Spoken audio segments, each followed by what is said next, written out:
episode of A Lazy Saturday, where Jordan and I have just been chilling instead of my spring break. It's kind of the first nice Saturday of spring, and we're kind of just kicking back and spewing some organic topics that come up as we speak, and we'll see if you like it.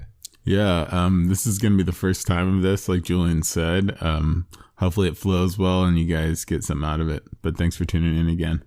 Yeah, so the first thing I just thought about addressing is something that has to do with social media and the Facebook Cambridge Analytica scandal that's kind of been going on, and some of the, insider memos of what's been going on with Facebook, and, the public's reaction has been pretty interesting over the past 2 weeks, I think. Yeah, definitely. I feel like people are now becoming more aware of what these big tech companies are doing, especially with the data that we allow them to have access to. And I think it's kind of a scary realization for people that might have put a lot of trust or have a lot of integration with Facebook.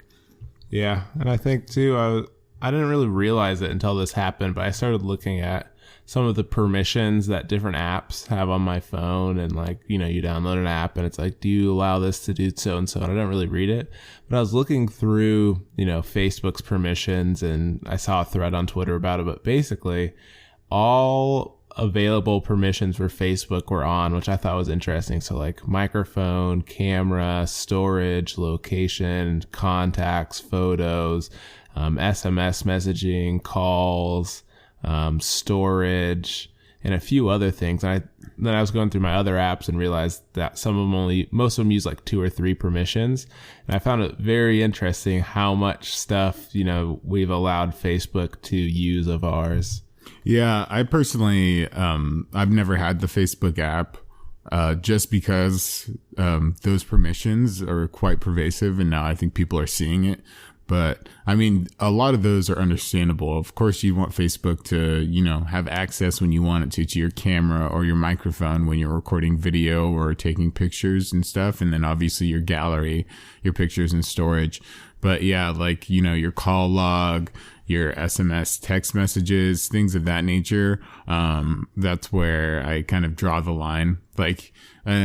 For it to be necessary for me to use the app, does Facebook need to know my conversation with somebody that I was texting?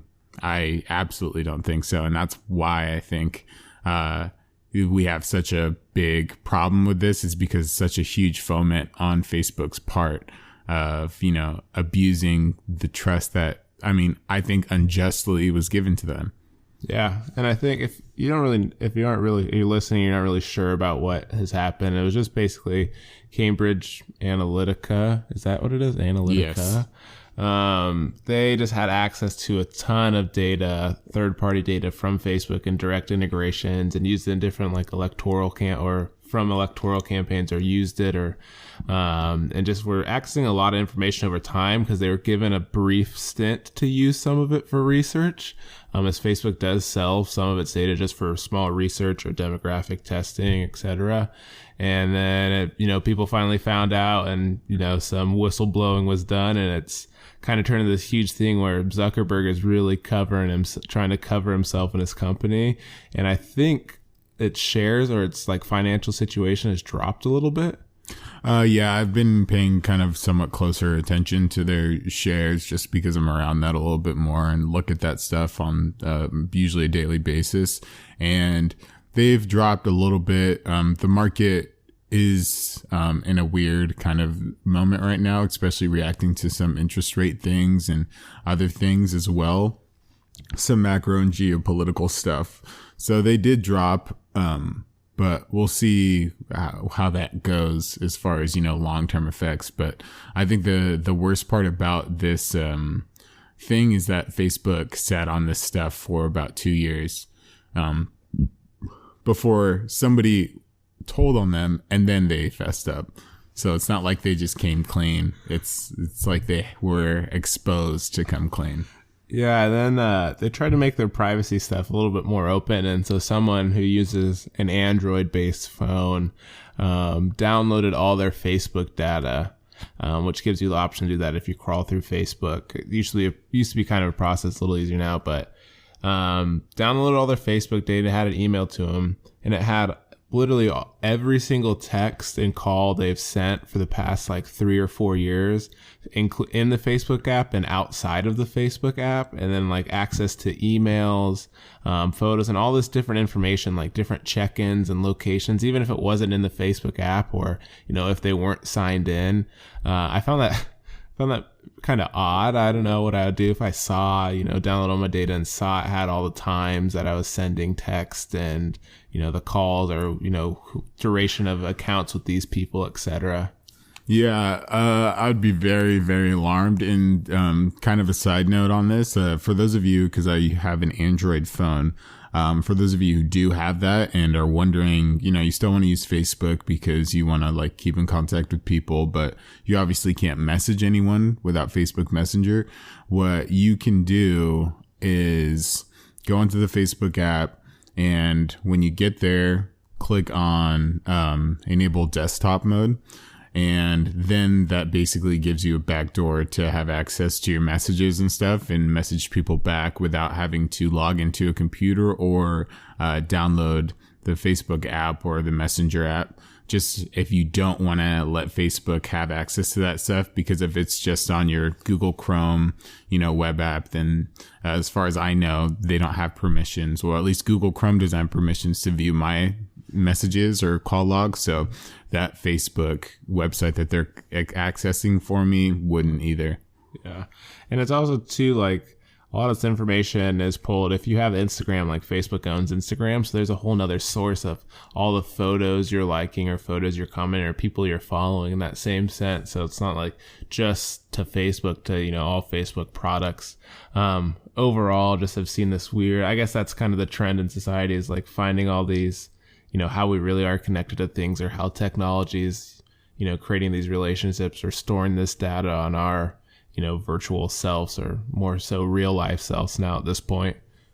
Yeah, I mean, you think about it, and not just with social media, but, in general technology, just about probably, I would say at least 60% of the people, well, about 100% of the new phones nowadays have fingerprint scanners. So what that means is that your phone has access to your biometric information as well, not just your, who you like to contact or where you went last Saturday or anything like that. They also know exactly what your fingerprint looks like and can pick that out of a billion people. And nowadays, they have biometric information on your face as well with, the iPhone 10 and other phones as well. So it doesn't just, the rabbit hole doesn't just stop at, your likes, interests, and who you keep in contact with. It's actually now becoming a physical manifestation of you as well.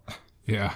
And I think, speaking of the archaeologists I feel like in a few years, people, if we're around or whatever, people will find old cell phones. Maybe people do time capsules and take their battery out and put their phone and battery next to each other. So eventually when someone finds it, they can charge it up or plug it or however things work and see what was going on back there.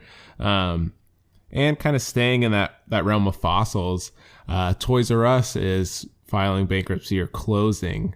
And I think you mentioned like what had happened or some of the reasons that were going into that. Yeah. So doing some research myself, the reason that they are going like out of business is because they couldn't find a buyer for their position. And the reason why they needed a buyer is basically so they, Toys R Us had a hostile takeover by a private equity firm. And so basically like, a business bought Facebook on leverage. Toys R Us. I'm stuck on that. So they bought Toys R Us on leverage, just like you could buy a home. Basically, you see this house that you like. In this case, the house is Toys R Us. And you're like, I don't have that much money to spend on this house. How can I do it? So they basically leveraged out Toys R Us itself to buy it. And then what happened on that case, Toys R Us had this huge debt because they put it on their balance sheet. And it couldn't generate enough like income or do enough things, especially with debt covenants and stuff like that, that would allow them to keep running. And so what happened was they were like trying to find a buyer to get out and kind of keep it alive, and they couldn't. So now you see Toys R Us is shutting down. And the worst part that I'm annoyed about is that it's one of those closings that aren't really liquidations, and the fact that there's not any big sales going on. I was talking to my coworker about this. There's not any big sales going on Toys R Us, just because I think what's going to happen is those companies like Hasbro, Legos, and stuff like that, instead of just like liquidating all their stuff and saying like just get rid of it, what's happening is they're probably going to take their stuff back from Toys R Us. So that's why you don't see like crazy deals or anything. You could imagine that Toys R Us might have some decent deals, but really underwhelming so far. Yeah. I guess I never even thought about them taking back their product, because side note, Jordan and I took a trip down there a little while ago when we heard the news. And I mean, it was a little preemptive, but it felt a little odd being, middle-aged, what? Never. Young adults going through there and kind of going through some childhood, looking at toys like you did in childhood and stuff. And yeah, the deals were pretty underwhelming, but I know on the first day they did their deals, they either pulled some of the deals, so there just weren't any, they just advertised that they were going to have any, and most of the deals were like 5%. So I mean, it could jump up to like 30%, but I agree they'll probably just, take some stuff back. What is your favorite toy you can think of while we speak about toys? So my favorite toy that I've currently been down for could be like a lightsaber. That's always cool. Like it's always like what I was super into was like those little inflatable things that you can like punch, kick, and then they like pop down and they come back up. Those were always cool. Hulk hands were dope. I would say something like that. It sounds very like physically violent. You hit people with lightsabers, you kick this thing, and you punch people with Hulk hands. But I think those were my like MOs. Yeah. How about you? I really like the world wrestling belts. You can't do anything with them, but they look cool, and you can walk around and claim to be the fame of whatever you've won. Either that, I mean, we already have the belt for the fastest archaeologist, but some other stuff I liked. I really liked Power Wheels, little electric or 4-wheel little car things. We took a look at those while we were in Toys R Us, and I really like the Nerf hoops. Maybe that's what I'll get. Like, if I can get one for like $7 and just put it, stock up on a couple so they'll be in offices eventually or wherever I'm going, I think that'd be pretty sweet. Yeah, definitely. Those Nerf hoops are, I feel like, underrated, especially just, messing around or just having one. What I found was crazy. So I visited some family out of state, and they had a Nerf hoop in their bathroom, and so you could just kind of like shoot hoops when you're taking a dump. It was cool. Yeah, that's it. I mean, that Nerf hoops were, as basketball players, so anytime you saw one, it was on. So that's just how it went. And I think that can roll into our next, lazy Saturday topic of what do you think about quantity of life versus quality of life? So like, I think we touched on it before outside of the podcast about like, does me not eating Pop-Tarts save me, a good amount of years, or am I just incrementally saving like potentially 2 weeks? Yeah. So I feel like I have a very odd perspective when it comes to that, because I think that quality of life is a very loose term. So I find quality in, and it's going to sound really weird, but I find quality in suffering as well. So I think that if I wasn't challenged or didn't suffer in some way in my life, that my quality would decrease. So like for me, I've been on this like kick where I've been like very strict with my diet, and I'm a pescatarian right now, which means I'm a vegetarian that eats fish.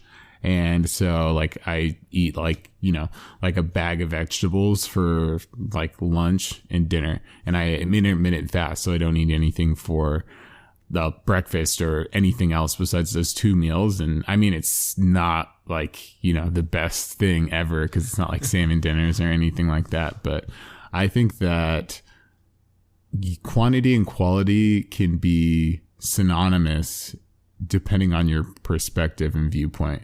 Like, granted, like, if you think quality of life comes with eating Pop-Tarts whenever, then it might be different as far as quality or like quantity goes, because you eat Pop-Tarts for the rest of your life, you're not going to live, as long as if you probably took your like cleaner care of your body. But I would say over everything, you don't have much of this life anyway, even if you had a lot of quantity, like perspective relatively wise, 78 is probably as high as you're going to live on average. I think that's even a shooting over it, being males. So might as well enjoy your life while you can. I mean, you could cross the street, vow to never eat a Pop-Tart again, and then get hit by a bus. So how is that quantity? That's true.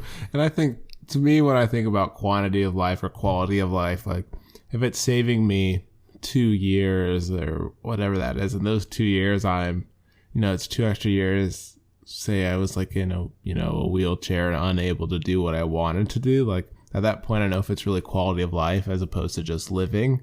I think there's a balance between those two. I think obviously there's some things like smoking or narcotics or putting yourself in high stress situations often, which I mean some people thrive on, is obviously not beneficial in the long run. But I also do think like not limiting yourself to like, I can only do this, and that for the rest of my life. I think that takes down on the quality of your life, because you're just missing out on some opportunities or experiences. Or like, even if you're on a straight, like you don't drink soda, like I feel like there's a small chance where you're on a beach just relaxing and you find maybe it's not a soda, but it's some sort of sugary drink. Like that adds to the experience.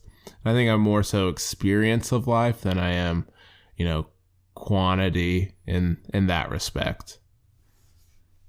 Yeah. Yeah. And I think it's definitely relative, because it just depends on what you're into. Because if you're like, if your quality of life is hiking every day or, jumping out of planes, then your quantity as far as that life goes is probably very limited, as far as like, think about it in sports.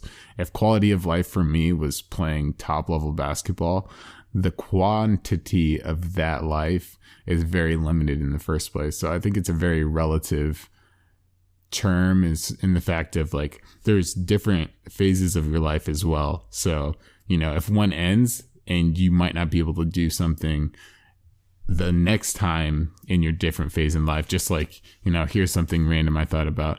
Your quantity of being able to play high school sports is limited to 4 years. You know what I'm saying? Yeah.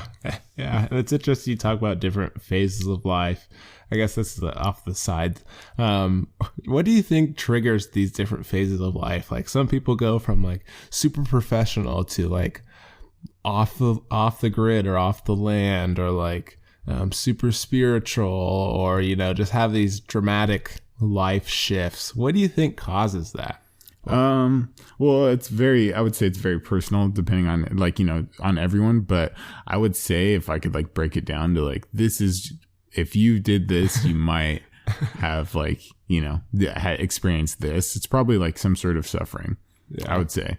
In the fact that they were so uncomfortable in their situation that they were forced to change it up in an extreme way. And I feel like naturally people don't really like change, because it's not comfortable, and it's almost like a biological thing. Like, why would I want something that's unknown? That doesn't sound cool.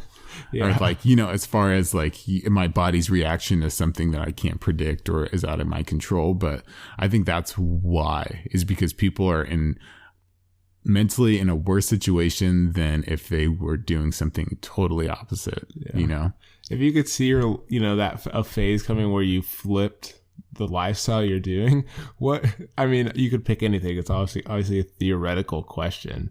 What would you be doing? What is the other Jordan doing? So I took some like serious time and really considered this and did a little bit of research on it. I looked into like Shaolin monk training for like 3 or so years, going out of college and, like looking where it's at, reading about people who've done it, asking questions to those people, things like of that nature. And so I think that if life was very different and I'd be doing something very different, I would have like gone and chased that a little further than I did. Interesting. Jordan the monk. I mean, from my perspective, now that you say that, there's things that you do that I could see that correlate with that side of Jordan. Maybe that's post-retirement Jordan, or like maybe that Jordan does exist in some timeline, you know? Yeah. The thing is though, it's like, it's very physically demanding type stuff that they do. So like I'd have to be in physical, like top shape. And one thing I was like, told myself, you need to work on this before you go. Cause I did a lot of research, is my flexibility is not up to par. I mean, I'm bigger and stronger than the average person that would be going there. But my flexibility, I wouldn't even be able to hold those guys like tunics or whatever they wear. Yeah, that's true. How about you? What would you be doing, you think? In another life, what would I be doing? You know, that's a question I haven't thought of. I mean, there's hobbies and things I've looked into. Maybe in another life, I would have, I don't know, maybe became a writer or like focused on writing a book. I mean, that's still a possibility. Or maybe I would have become an artist or try to learn how to draw, or, you know, have that be my passion. Or yeah, it's kind of tough to say. I mean, maybe I'd be more of an extrovert than an introvert, you know, and maybe I'd be more friendly with people outside of my friend circle. I think it's just I don't know. Like maybe that will be my change as I get older. There'll just be some random change that I fall into. I'm not really sure what it is right now because I, obviously enjoy what I'm doing, but there's so many possibilities and things. I feel like every day I read an article or I read something and be like, wouldn't that be cool to be an actor? Or like, wouldn't that be cool to be like a director or a producer? And like, all these paths that I'd want to take. And I mean, obviously I don't have enough lives unless I channel the spirit of a cat, but that's something I could do in the future too. Yeah, totally. That's funny that you mentioned that. One of my most conflicted times ever in my college career, oddly enough, and this is going to sound very ironic, was my last term of college. I was like, I don't even know what I want to do anymore because I happened to take a acting class, and literally that was my most favorite class I've ever taken. And it was just like so novel and different and so cool that I was just like, what do I really want to do? And I took it with a buddy who was in there before me, and I kind of joined late, and we talked about it because I was at the time finishing up my economics and finance degree, and he was going for a biology degree. And like we talked about that, and like it was mentioned on both ends, we saw like, dude, this is amazing. What are we doing and what did we decide to do? Granted, I mean, it's crazy competitive. It's tough and you have to have like a lot of grit to make it. But that was one of my times where like, that's what reminded me of you saying acting. Yeah. Do you see what I think of that too is like you said you had an economics degree, so you're looking at a very structured analytical standpoint, and you move over to acting, which is, I mean, in its own a lot of work, but there's a little bit more freedom of, developing your character or, understanding the story or how the plot line moves. Do you think that on the other side, there's students who are, training in theater and arts that go over to, the business or financial or economic side or science-based side and like, this is awesome, like, or do you think it's more like, wow, this is a lot more structured and streamlined? Like, I wonder what that conversation's like. I think you're right in the aspect of the grass is always greener in some aspects. Just like I was talking to that teacher actually when I was heading out and leaving, and I mentioned it. I was like, this class is so much fun. It makes me stutter on what I really want to do. And she asked me my degree, and obviously I told her, and she kind of laughed and said, well, you have a lot more funner weekends than us. Saying like, there's obviously the trade-off of, this thing is so fun and like it's awesome, but it's also super competitive. You don't get paid that well at first until you like kind of make it really big. And so everything has its downside. So somebody that could be like an actor or like come from that type of family and just be like, oh, this is what I want to do, and then kind of stumble in an economics class, which obviously is filled with just passion and just pure ecstasy, could flip it up. So if you could choose any character of all time from, a movie, a book, a video game, and act them out in a web series, TV series, movie, independent film, whatever it may be, is there any characters that you would choose just like in a moment's notice? Yeah, I would say for all of you video game guys, Big Boss, or even Solid Snake from the Metal Gear Solid series. It's kind of confusing because one is Big Boss has a clone son and his name's Solid Snake. So that's why I say this, intermittently, but I would probably choose that, like those two characters just off the top of my head in video games, just because I think they're so cool. And I feel like be such a badass. They're spies. Yeah. So they're like taking out people, saving the world and stuff like that.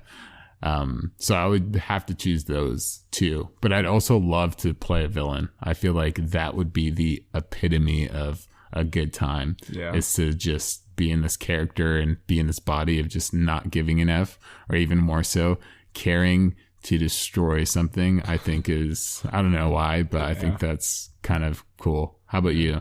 I'm a big cartoon guy, so I would probably I wouldn't mind being in the Scooby Gang. Or the Mystery Gang. I wouldn't mind being in there. Maybe, I don't know if I would be a character. Daphne. Thank you. I appreciate it. I'd either do that, be a character in there, or be an additive character in there. I wouldn't mind being Dexter from the real series Dexter, which was, I think that dude's super cool. And maybe I'd like to fuse Idris Elba with James Bond in a role, which would be pretty cool, I think, to do if that opportunity was ever presented, or I was ever in that, my other life was doing that or something. Yeah. Idris is the man. And there is a time that I was pissed. I think you saw me get actually upset because he was doing all the things that I thought were so cool. And the fact that he trained to do an MMA fight, and then also trained to drive race cars and stuff. And I was just like, if this guy doesn't stop stealing the things that I wanted, like the really cool things I want to do in my life, then I'm gonna have a problem with it. Yeah. Well, that wraps up the first episode of A Lazy Saturday. I hope you guys enjoyed kind of the more mellow pace to this one, or maybe learn more about us, or, learn some more information about whatever, or maybe just start thinking about things. As always, thanks for listening. We're on all the platforms. I mean, you can find us. Yeah. Thanks, guys, once again. Yeah, next time.